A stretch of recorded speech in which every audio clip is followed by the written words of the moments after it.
Hello everyone, welcome to today's video. I hope you all are doing great.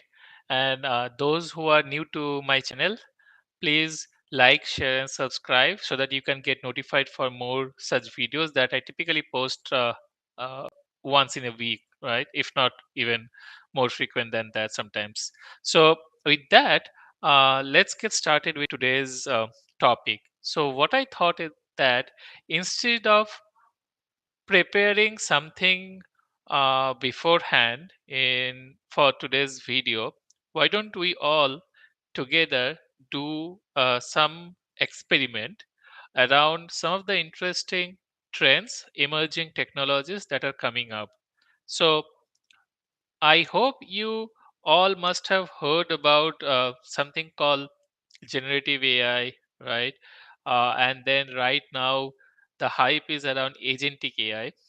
There's a lot of discussions going on in respect to vibe coding, uh, and also how you can use generative AI and agentic AI to improve the developer productivity. That is the first and very important use case for the developer community. So I thought maybe let's try to see if we can improve or maybe like do an experiment around the productivity of EDI developer. All right.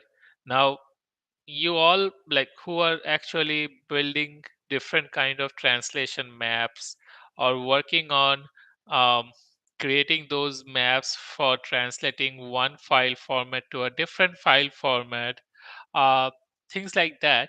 Why can't we as a EDI developer use some of the agentic AI or vibe coding related artifacts or tools to streamline as well as help ourselves uh, build faster, right? Isn't that a great topic?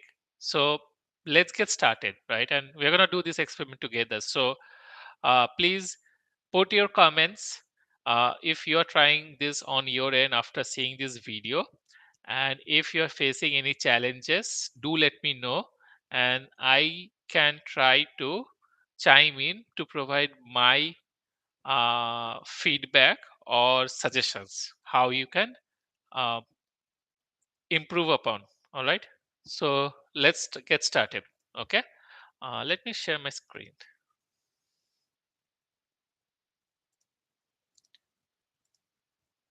All right. So what I've done is, if you see over here, I am just trying to take a EDI 850 sample, which I've already opened. I have created a local folder named EDI in my C drive with empty, no contents over here. And I'm using something called Visual Studio IDE. A lot of you, okay, who has some experience in software development, you must be aware of Visual Studio IDE.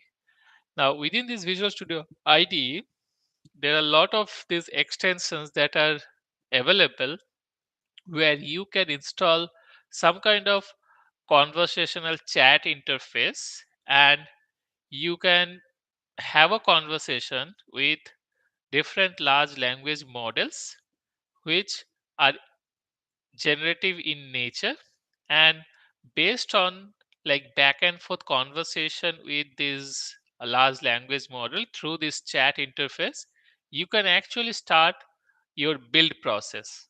All right. Now it can be like a user interface build. It can be maybe creating some like technical demos, or let's for example for our benefit, maybe we can use it for uh, translating one file format to another file format, right? If that is the scenario. Okay. Now let me do one thing. Let me copy this entire EDI 850 document. All right. And maybe as a developer, your task was to convert or translate this file from EDI 850, which you are receiving maybe from your external trading partner, and translate it into a XML file or a JSON file. Let's say JSON file, right? Now, typically what you would do, you would look into the implementation guide, you would look into the mapping requirements specification, you will try to understand each and every segment elements and what all information are there, what are the conditions that are there, and then based on that you would start mapping your business rules in whatever tool that you are working upon, and apply that and do unit testing and all that. While we are doing that, why don't we also validate what we are doing to ensure that the process that we are following, the output that we are getting are same or like are expected, I mean to say? And are there any ways that I can improve the speed of developing those maps, right? Now, if I, as you have seen, I've copied that EDI 850. Why don't I just ask this chat interface that you see over here and say, maybe let's also open a new terminal. And if you see, the current folder is EDI, and if I do a maybe a dir, it's an empty folder. All right, and also open a bash. All right, now let's say, can you help me with the description of all the information provided in this EDI 850 X12 document, and then I just paste the entire code. Let's see what it comes up with. All right, so it's going to do some API calls to the large language model behind the scenes, and then it understands this is the goal that I've given. Typically agentic AI works in that way. I give a goal, and then it's going to break it down into smaller tasks, and then use different tools and large language models to be able to then uh, think like a human being, and then follow that process and plan that it comes up internally, and then execute it. Okay, so we start to see some outputs over here. Now if you see over here, what it says is that I need to analyze an EDI 850. Okay, so it's already working and it's thinking right now. So it says I need to analyze an EDI 850 X12 document and provide a detailed description of all the information. So if you see, there's some analysis that is going on. There is a markdown file that is being created, EDI 850 analysis, right? And then there's some information that is being populated in those documents, and I'm going to walk through those, right? And I am completely hands off. I'm not doing anything. All I'm doing is I'm just chatting, having a conversation with a smart agentic AI tool that, based on the goal that I've given, is breaking down into tasks and then using different tools to help me with some of the heavy lifting that I probably would have done manually before these tools came into picture. All right, now what it says is that it's a purchase order document, and then now is breaking down the document segment by segment to provide a comprehensive explanation. All right, now it says some of the information around the header section: ISA, GS, ST, BEG, CTT, SCG, IEA. Now, what it is doing is that it is analyzing each segment in a document, explain its purpose and the information it contains. So it is doing that. So what it did is that it created a temp directory. And if I show you over here, it's created a temp directory and it is trying to put those markdown analysis files within that. Now let's go back here and let's go back to your tool. It's doing some API calls. All right. So it says now I have executed this command successfully. I've created a file with a detailed explanation of the EDI 850X12 document. I'll analyze each segment and provide a comprehensive explanation of the information. So all the information is in the analysis markdown file. Now what it says that it also has created a comprehensive, like it says that okay, it has also creating a summary file for me, not only the analysis file, also a summary that highlights the key information from the document in a more accessible format. All right.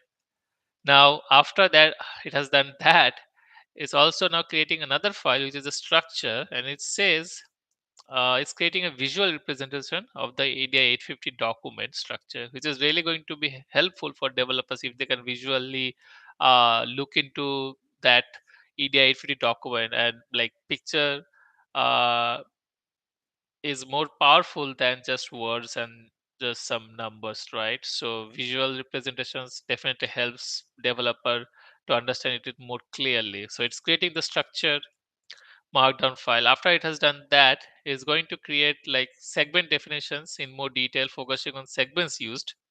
So it's creating a segment guide for me, right? So if you see, like now it's creating multiple files for me for just one um, goal that I've given him, right? So let's see, come over here. Now after it has created the segment guide,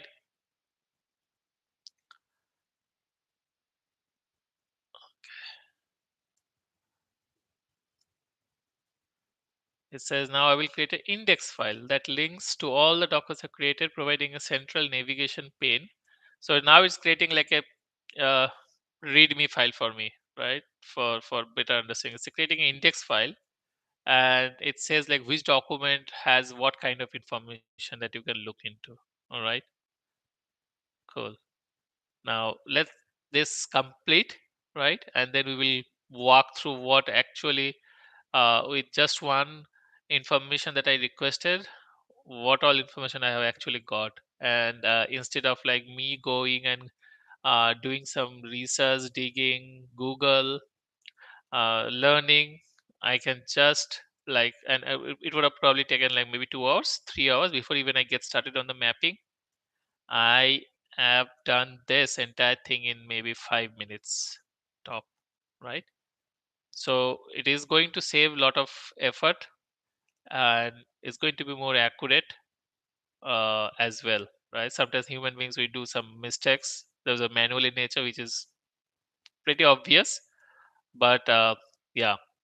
All right, so let's see. So readme file provider highlight. Okay, all right. So let's see what all information that we can find over there. So now it says it has completed comprehensive analysis. It gives some one-liner information, all right, of what this each and individual documents consist of, and it says all the tasks completed, and yeah, it's finished. All right. Some summary of part of it: purchase order number, date, requested delivery date, ship to location, total order amount, number of line items. Okay, so now let's go back here.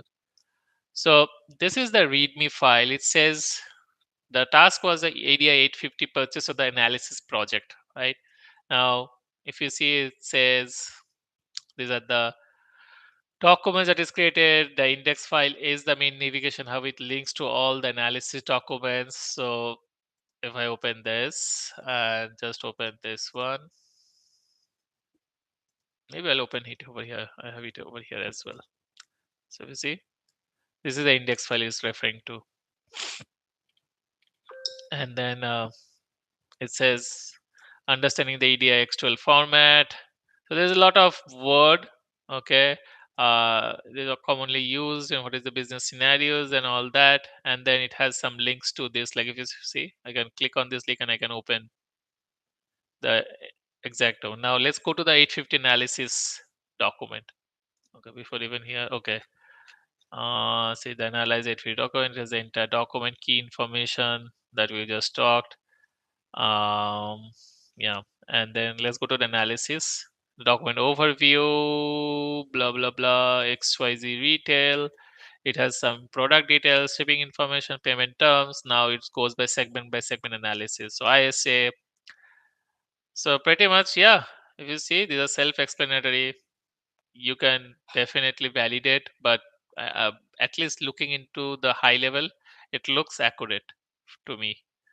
GS, the data part of it, and then each and individual information it has like broken down for me for my better understanding. So it goes into all the individual segment level information elements. Yeah, pretty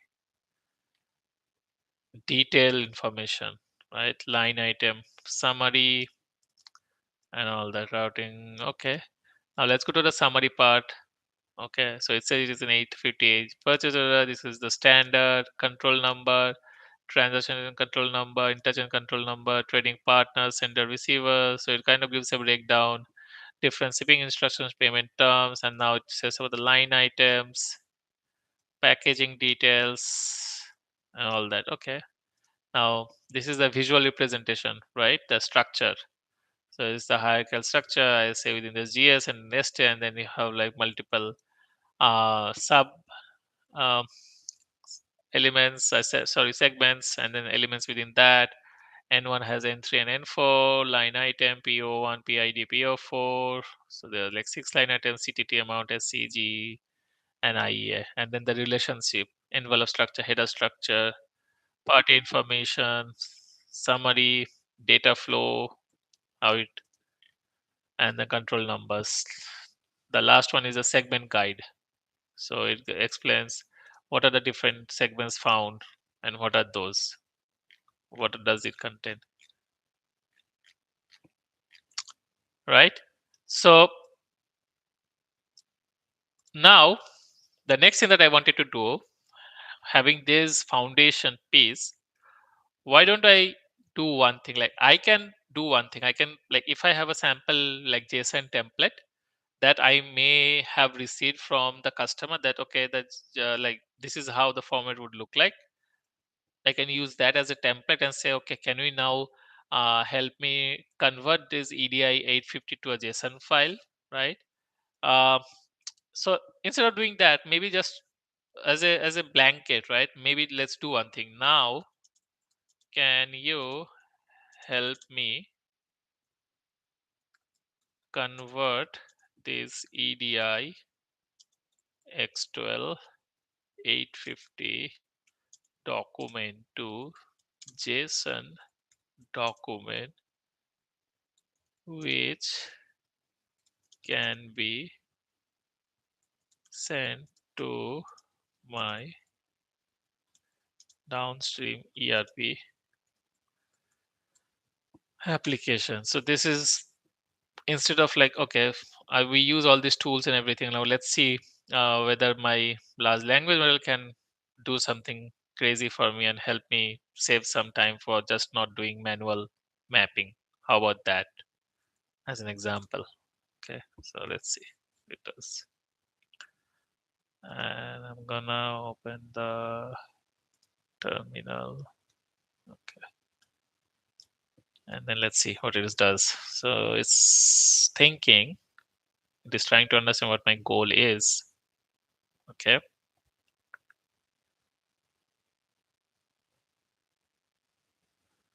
and now it's saying the user wants me to convert the EDIX12 to a JSON format that comes into downstream HTML. JSON represents EDI document, structuring it in a way that preserves all the information while making it easily consumable by modern applications. Okay. It says I will organize a JSON document with a hierarchical structure that mirrors the EDI documents organizations with sections for the individual ones, right? And now it is creating EDI 850 JSON.json. So now if you see over here on the right hand side, it's actually creating the JSON file for me, right? You can see the progress. And if you see, it's still it's creating in the temp folder, right? So yeah, so let's see. So yeah, this is the file it's creating, JSON file. Okay, and I can tell what name and everything. I can give more context. I can add more context to it, right? If I want to have a specific uh, like if I have additional specific instructions that typically I keep it in my mind, I can give that as a context and it can do similar tasks for me and I can stay hands off. Okay. Now it's also creating, like after the creating the JSON, it says, okay, let me create a document that explains the JSON structure and how it maps to the original EDI document. It's also creating some kind of, I will say, like mapping requirement specification, right, for me. That way the user understand how to use a JSON document with the ERP system and how the data is organized. So it's creating a mapping guide for me.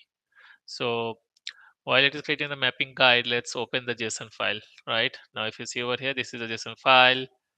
It has divided into interchange, control, functional group, transaction, references, type. So pretty much all the information are here within this JSON file. Yeah, and then the description of all of them. Okay. Oh, sorry. This is the okay. I'm still in the okay. This is the one. That's what I was thinking. So this is the entire JSON file that it has created, and this is the mapping guide that I opened. Right. That has also created. JSON format. So it gives all the details of the JSON structure overview. Right.